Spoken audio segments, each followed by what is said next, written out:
Vamos que vamos, porque hoje é 11 de agosto, temos muito a celebrar. Dia do Advogado e meus amigos e minhas amigas. Eu recebo agora Daniela Braga Paiano para falar da contratualização no direito civil, ou do direito civil, como vocês queiram. E olha, Daniela Braga Paiano escreve Multiparentalidade, Espaços em Construção e também coordena ao lado da Rita de Cássia Tarifa Expolador a contratualização das relações familiares e sucessórias. É com ela que eu converso agora. Agora não, agora. Minutos para sermos pontuais com o nosso próximo convidado nessa semana que trará 10 autores da Foco com temas que são relevantes para a sua advocacia, para o seu crescimento, para a sua formação jurídica. Claro, celebrando aqui essa semana dessa importantíssima profissão essencial para o desenvolvimento da justiça. Dani, vira a câmera clicando ali na Tô vendo. setinha. Pronto. Pronto. Eu achei que tivesse que virar do outro jeito. Tá me ouvindo, Léo? Estamos te ouvindo super bem. Muito Ótimo. obrigado por estar aqui conosco. Tá num lugar frio aí? Aqui tá frio. Datuba tá frio, pra você tem ideia. Então deve você estar morrendo de frio. Aqui minha casa é gelada aqui embaixo, sabe? E eu tô com uma blusa de lã que eu tô com frio. Tudo bem, Muito Léo? bom. Tô ótimo. Muito obrigado por estar aqui conosco. Você que enobrece a Foco com as suas obras, que com certeza dizem o direito da atualidade, né? O professor Caio Martini aqui celebrando a sua presença também. Caio, em breve, estará aqui para falar da reforma tributária nessa semana. Mas, Dani, fala para gente, nesses minutos que você tem aqui, falando para a Pearson e para a BV, o que é ou o que está acontecendo e como é que a gente chega nos seus livros, essa questão da contratualização do direito civil. Tá joia. Obrigada, Léo. É um prazer estar aqui com vocês hoje, né? Então, inicialmente, eu quero, nesse agradecimento, dar os parabéns a todos os advogados e advogadas, né? Que hoje é dia 11 de agosto, dia do Pendura, né? Não façam isso, né? Vejam só. Então, parabéns, né, a todos nós que estamos no meio jurídico, advogando, lecionando, escrevendo, enfim. É um prazer falar com a Foco, é um prazer falar com a Pearson e a todos que nos assistem aqui, né? Já vi que tem alguns alunos ali que entraram, né, do mestrado, aqui da UEL, da pós-graduação em Família e Sucessões, professor que já entrou aqui também. Sejam todos muito bem-vindos. E o Léo hoje me convidou para a gente falar um pouquinho sobre esse ponto da contratualização das relações familiares e sucessórias, né? Então vamos lá, né? Porque, lá, né, tá ali, né? A gente também teve outro filho esse ano, que é esse aqui, né, ó, multiparentalidade, né? E a gente também tem neto, Léo. Olha aqui, ó, o contrato de coparentalidade. Esse aqui é meu neto. Fui pego de surpresa. O meu não está aqui para eu pegar Tá agora, vai ser vendo? um caos. Mas tá aqui, gente, ó, do Muito Guilherme, bom. ó. Do Guilherme Augusto Giroto, que foi meu aluno aqui na UEL, né? Eu acompanho o Guilherme desde a graduação. Então, eu acompanhei ele na graduação, na pós-graduação. E esse livro do contrato de coparentalidade é fruto da dissertação dele aqui na UEL. Então, esse é meu neto, tá? Então, a gente teve 2 filhos esse ano, um neto, e aí seguimos, né? Vamos incentivando os nossos alunos e vamos escrevendo. Então, por que que é importante a gente falar de pactos ou de contratos de namoro? Aqui na UEL, a gente tem um professor que é meu doutorando, que é o Arthur, ele também escreve nesse livro aqui da contratualização, e o Arthur faz muito bem essa diferenciação entre pactos e contratos, né? Quem quiser saber essa diferença vai ter que ler aqui o artigo do Arthur para saber qual é essa diferença específica e por que que é importante a gente fazer esses pactos ou esses contratos e quando a gente pode fazer essa pactuação, tá? Essa história começou há algum tempo atrás, com o livro da professora Marília, pela Foco, não me lembro agora se é pela Foco ou se é pela Foco, né? Que foi contrato de namoro. A Marília abriu as portas aqui, não, dela é do divórcio liminar pela Foco. Falou sobre o contrato de namoro. Depois a gente teve o livro da Ana Carolina Brochado Teixeira e da Renata, falando sobre contratos em direito de família e sucessões. Esse ano também teve um lançamento que é o Manual Prático de Contratos de Família, muito bom pela Foco, e agora surgiu esse nosso aqui, que é fruto de um projeto de pesquisa aqui da UEL, em nível de mestrado, doutorado, envolvendo alunos da graduação, pós-graduação, enfim, quem quiser fazer parte do nosso projeto, tem nosso contato aqui no livro, nosso Instagram é @DanielaPaiano, pode dar um alô lá, que é sempre muito bem-vindo a fazer parte do nosso projeto de pesquisa. Mas por que é importante a gente, então, pactuar alguns combinados, como a professora Cíntia Burilli menciona em suas palestras, né? Os combinados precisam ser ditos, eles precisam ficar claros, né? Vejam, o direito de família, a gente tem os relacionamentos previstos na Constituição Federal e no Código Civil. Nós temos a união estável, nós temos o casamento. O namoro, se a gente procurar na nossa legislação, o namoro é um nada jurídico. Mas a gente tem que saber que a palavra namoro não aparece no ordenamento. Tá? Se a gente tem um relacionamento em que a gente compra um apartamento, faz dívida juntos, ou a gente pode ter um rompimento aí que cause um dano moral, enfim, nós temos situações em que o namoro, somente namoro, ele pode gerar, diante desse distrato, digamos assim, né, alguma repercussão na esfera patrimonial, ou esse namoro pode evoluir para um casamento ou para uma união estável. Então, o que tem acontecido hoje, por que é importante fazer esse pacto com relação ao namoro? Depois da pandemia, muitos casais se separaram, né, se divorciaram. E aí, o que a gente tem? Essas pessoas querendo namorar de forma mais tranquila antes de entrar num novo casamento ou numa nova união estável. Nós estamos falando de um público não jovem, um público mais maduro que tem patrimônio. E aí, nós precisamos pensar, porque assim, a única certeza que a gente tem na vida é que as pessoas morrem, né? Então, assim, a pessoa falece e eles ficam juntos 3, 4 dias na semana, dizendo que é namoro, e depois desse falecimento alguém vem e pede um reconhecimento de uma união estável. Então, quais os efeitos patrimoniais, sucessórios que podem nascer daquele mero namoro? Era união estável? Então, assim, essas coisas precisam ser ditas e precisam ficar de uma maneira clara. Então, nós temos esses pactos envolvendo namoro, envolvendo união estável, envolvendo casamento, envolvendo a parentalidade, como a gente mostrou aqui na multiparentalidade, ou no livro do Guilherme. A gente tem essas questões envolvendo o direito sucessório, tá? Quais são os pilares da contratualização? A professora Rita Espolador, ela tem uma matéria aqui no PPGD da UEL, que são os contratos pós-modernos, e dentro dessa matéria aqui no PPGD, e ela também trabalha isso na graduação, ela nos fala dessa liberdade que a gente tem para contratar lá no artigo 421, com base na confiança.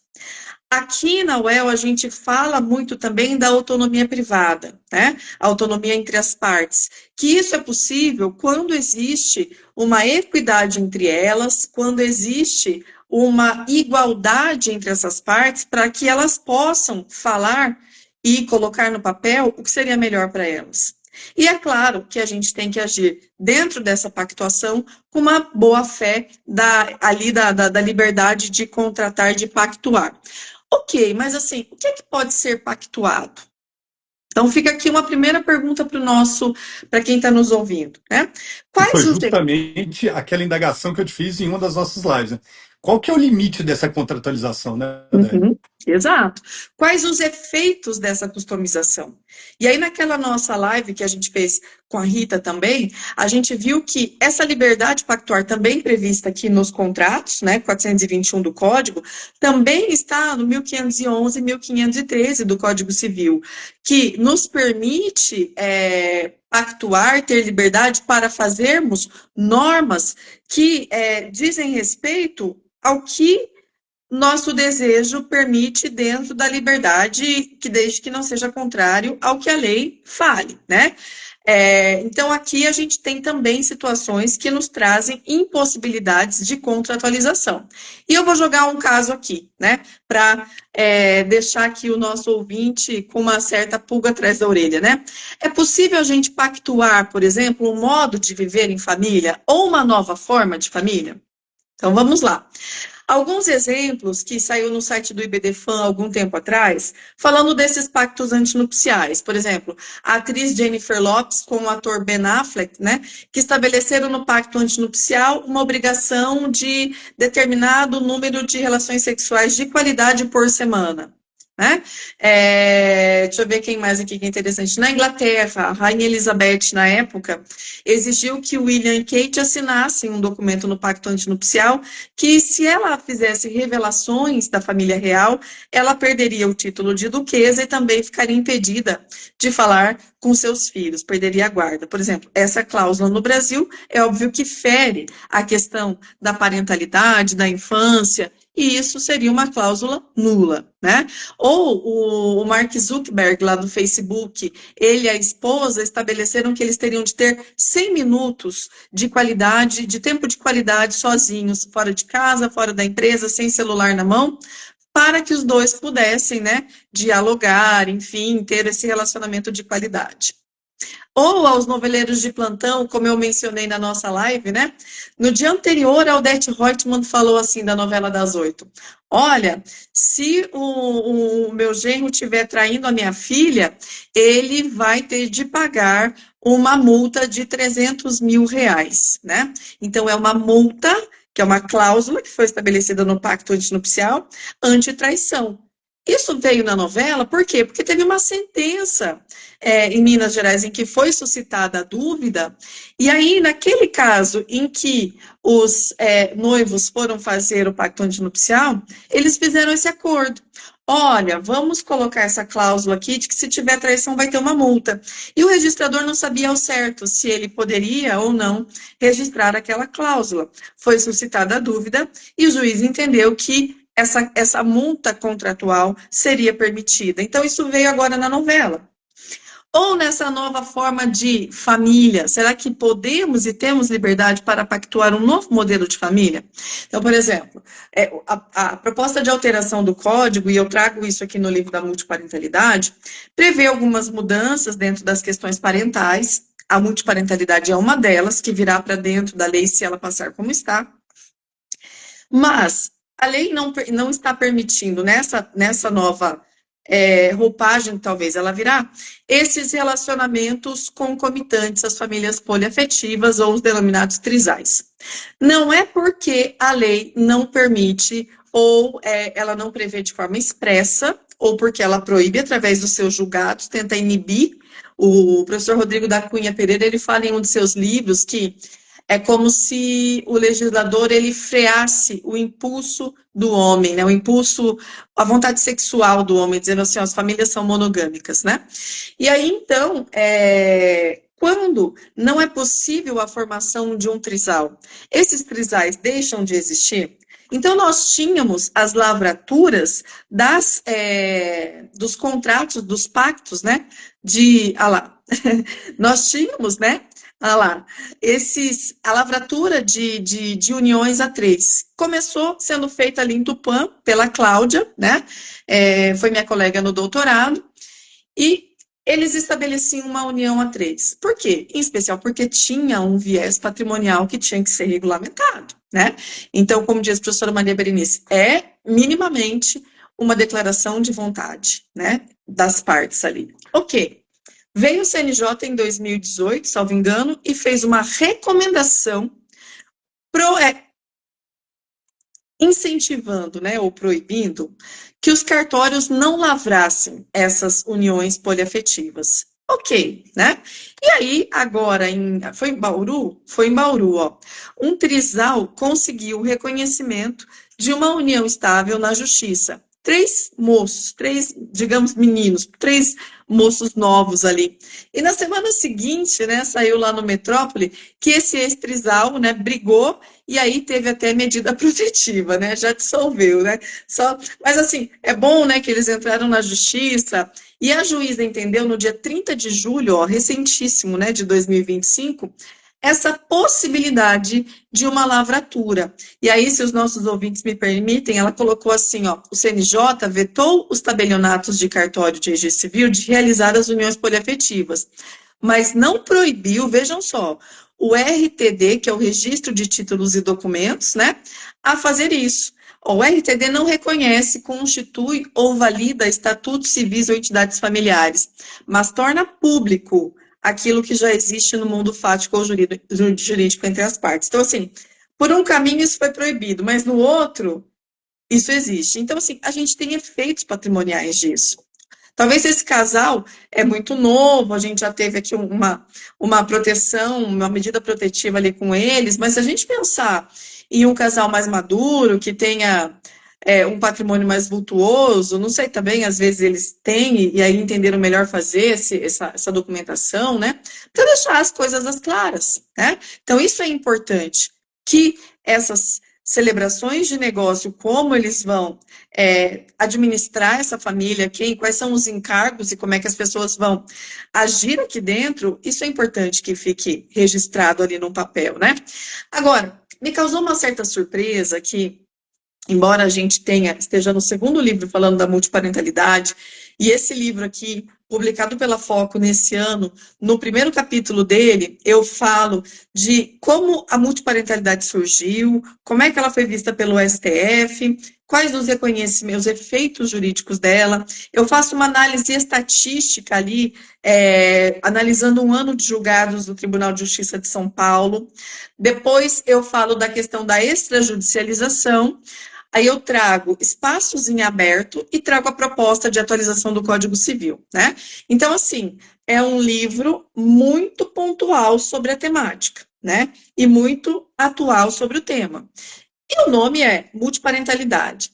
Mas aí as pessoas às vezes inventam umas modas, né? E aí saiu agora uma notícia, faz um mês mais ou menos na mídia aqui, a manchete era a seguinte: tive um filho com um casal de amigas. A luta judicial enfrentada por pais de bebê com triparentalidade. A triparentalidade, gente, nada mais é do que a multiparentalidade. O que aconteceu aqui nesse caso? E aí a gente começa a falar dos contratos de coparentalidade, tá? Era um casal homoafetivo feminino que decidiu ter um filho, mas elas não quiseram pegar o sêmen de um doador anônimo. Esse doador era um amigo delas. Então, esse doador do material genético, ele quis fazer essa contribuição e quis ser pai dessa criança. Portanto, ele ia junto com elas nas consultas, ele participou de todo momento, né, dessa questão ali, até o nascimento da criança. E quando a criança nasceu, acho que é o primeiro caso no Brasil que ela já nasce com esses três pais no registro, tá? Quando eu fiz a tese de doutorado lá na USP, no meu livro anterior, a tese pode ser encontrada no site lá da USP, eu já trouxe um caso assim que aconteceu no Rio Grande do Sul. Duas mulheres que utilizaram o sêmen de um amigo, que foi o doador do material genético, e ele fazia parte do projeto de parentalidade. Então, isso que é importante. Quando a pessoa faz parte do projeto de parentalidade, ele também participa e ele também é genitor. Então, o que aconteceu nesse caso é que a criança nasceu tendo duas mães e um pai, que eles chamaram aqui de triparentalidade, que é a multiparentalidade. Mas, gente, eles não são um trisal. É uma criança que nasceu fruto desse material genético. A gente poderia até pensar assim, ó, que utilizou o óvulo de A, foi gerada no útero de B e teve o sêmen de C. Então, assim, essa participação dessas três pessoas, elas não moram na mesma casa. Quem mora na mesma casa são as duas mães, certo? Então, assim, veio ali dessa vontade deles também de ter esse filho. Um outro livro importante aqui, um artigo importante, que é do professor Dimitri Braga Soares de Carvalho, que tem um artigo escrito aqui no livro da Ana Carolina, Brochado Teixeira com a Renata, que foi publicado pela Foco, né? Quando não contratualizar? Então agora a gente começa a pensar em quais situações. Olá, dá oi pro Léo. Olha lá o Léo da foto. Fala, tudo bem, Léo? Tá E cansado? aí, cara, beleza? Olha lá, ó. Ó, o Léo que publica os livros da Foco. Seja Fala, ó, bem-vindo. fala pro pessoal lá, ó, o que que é multiparentalidade? Explica lá pra galera. Não lembro. Não lembra? Tá cansado? Vai lá então tomar uma água e ver se você vai no futebol. Vai nascer um craque aqui, hein? Opa, estamos Uma esperando, hein? estrela. Aham, mamãe vai parar de escrever livro porque, né? Dá licença, deixa eu pensar aqui. Vai lá tomar água. Quem dera. Vamos lá. Então, aqui, ó. Quando a gente não pode contratualizar, ele aborda isso no artigo dele lá, né? Nesse livro, composto ali por outros autores, né? Por exemplo, ele fala: a gente não pode tolerar tipos de violência física, psicológica e patrimonial. E recentemente saiu um julgado no STJ falando do estelionato sentimental. Inclusive, eu contei com o apoio do Matheus Queiroz, que foi nosso organizador aqui da obra, para buscar esse julgado lá do STJ, né? Porque nesse julgado, ali fala da violência patrimonial. O cara, ele se envolve com uma mulher e ele começa a fazer com que ela faça dívidas, dívidas e dívidas e dívidas e empréstimos para pagar as contas dele. Quando as dívidas dele está quitada, ele resolve se separar dela, né? E aí ela o processa por essa violência patrimonial e ganhou essa indenização. Então, assim, quando não contratualizar? Quando nós não estamos em situação de igualdade. Essa mulher estava envolvida sentimentalmente e ela tinha um estado de vulnerabilidade. Então, se nós estamos falando de pessoas vulneráveis, nós não podemos, então, fazer essas pactuações, né? Tem um artigo meu publicado com a professora Alessandra Furlan, que fala da responsabilidade civil nas relações conjugais, né? Então, isso é importante também. Quando dessas relações conjugais nascem ali um dever de indenização. Agora, um outro ponto que é importante a gente ressaltar, né? Nesses relacionamentos, igual a gente viu ali no comecinho, que eu falei assim, olha, a rainha Elizabeth II fez a princesa à época assinar ali uma cláusula de silêncio, dizendo que se ela revelasse segredos da família real, ou então algumas outras coisas, ela perderia um título de duquesa e perderia a guarda dos filhos. A gente está falando da cláusula de silêncio. E a gente sabe que teve uma influenciadora importante, né, que também era casada com um político e teve um contrato desse assinado com cláusula de silêncio. E aí ela sofreu, segundo ela relatou pela internet, algum tipo de violência doméstica. E aí nós questionamos aqui, será que essa cláusula colocada lá, que existe, que está no papel, ela é válida, né? Então, assim, a gente sente que essa cláusula de silêncio, né, não pode ser, ela não pode ser executada, ela tem o direito de ter uma indenização, por quê? Porque a lei, né, a lei foi ferida de alguma forma, um ilícito foi feito, né? Um outro exemplo aqui, ó, Neymar e Bruna Biancardi fecham um acordo de silêncio por pensão de 200 mil. Também saiu isso aqui na mídia, né?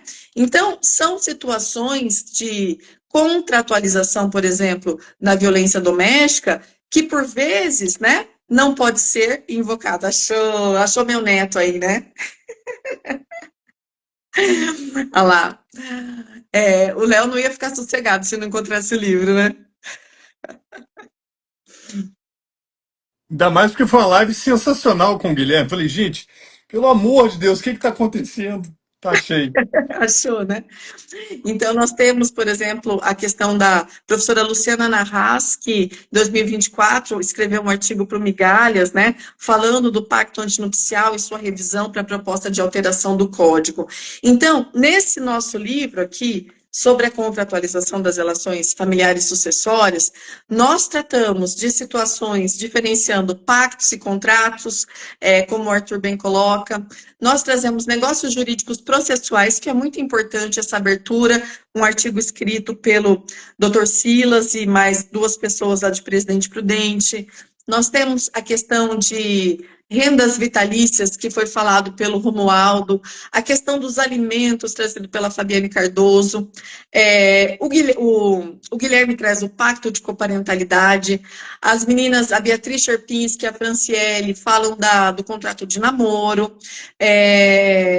a Alessandra Furlan fala da união estável, a professora Rita, a professora Juliana Pavão, a professora Cássia, falam da questão dos pactos ali envolvendo a reprodução humana assistida. O Sartori, que é um mestrando nosso aqui, ele é cartorário, ele fala da questão da extrajudicialização dentro desses pactos. A Isabela Schiavon, doutoranda aqui da UEL, ela fala da possibilidade de renúncia, né, do direito de herança, e outros autores também, que a professora Marina, o professor Conrado Paulino da Rosa, a Doris Guilardi, a Fernanda Gadotti. Então, assim, a obra ficou incrível. E o Léo já nos convocou para uma segunda etapa depois, né, Léo? Para a gente Convocadíssima. seguir com a pesquisa aqui nesse ponto da contratualização. Eu acho que, assim, é um assunto muito atual, é um tema que a gente precisa pensar e não ficar pensando só na festa do casamento, né? Situações de existencialidade, patrimoniais, precisam permear nossas conversas, como diz a professora Cíntia Burilli, para que a gente não saia tão, enfim, lesado assim dos relacionamentos, de situações que podem acontecer na vida, né? A gente pode deixar de amar as pessoas em qualquer momento da nossa vida, mas assim, a gente precisa pensar em como vamos manter esse equilíbrio econômico, sentimental, enfim, dentro dessas situações.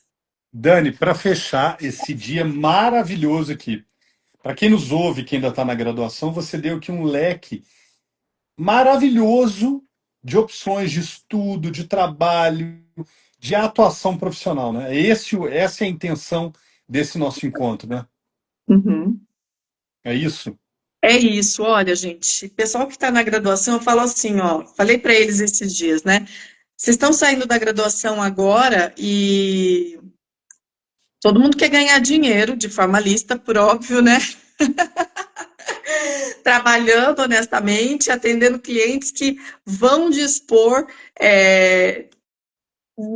da sua inteligência, do seu raciocínio, para que você possa fazer algo para eles que vai atender o que eles desejam naquele momento, esse interesse deles. Então, assim, pessoal da graduação, essa questão da contratualização, os que querem atuar, né, no direito de família, o pessoal que faz a pós-lato sensu com a gente aqui. Então, assim, isso é muito importante, porque, assim, ó, é você ouvir as partes, é você colocar o desejo delas dentro dessa liberdade de pactuar, nos limites da lei, para que isso seja feito valer. Né? Então, é importantíssimo para que a gente consiga atender melhor o interesse dos clientes. Então, assim, eu posso pensar na contratualização para eu fazer um trabalho acadêmico, para eu fazer um TCC, mas também para ser a virada de chave, né, ali do meu escritório, para que eu tenha esse diferencial e eu ofereça algo diferenciado para o meu cliente. Então, isso é importante. Ou aos advogados que aqui nos escutam, eu vi vários aqui, meus ex-alunos, o Pedro, a Águida, a Luísa, né? Fiquei muito feliz com o carinho de vocês aqui na live. Então, assim, por que que isso é importante? A gente tem que se atualizar e trazer um diferencial. Para os operadores de direito, em geral, assim, a gente tem textos aqui de juízes, o doutor Fernando Moreira, lá do Mato Grosso, com o Hermano aqui de Curitiba, daqui do Paraná, escreveram um texto também muito bom. Então, assim, é importante, gente, não só para os alunos da graduação, os da pós, os advogados, magistrados e promotores, para ver até onde vai, por exemplo, o limite de atuação de um promotor de justiça dentro de uma suscitação de dúvida dessa, por exemplo, não é? Então, isso é muito importante para que a gente traga situações em que essa autonomia privada seja feita valer sem lesarmos a outra pessoa que está ali contratando e pactuando com a gente, respeitando as vulnerabilidades. Maravilha, Dani. Obrigado por esse encontro. Você enobrece demais a nossa Semana Jurídica, Foco, Pearson, BV, e tenho certeza que as suas obras e os seus ensinamentos ainda gerarão muitos e muitos frutos daqueles que nos acompanham aqui. Muito obrigado, Dani. Obrigada a você, Léo. Obrigada ao pessoal que nos ouviu aqui hoje. Tenha uma boa tarde aí, um finalzinho de tarde. Amém. Muito obrigado. Um grande abraço. Obrigada. Tchau, tchau, Tchau, gente. tchau. Até mais.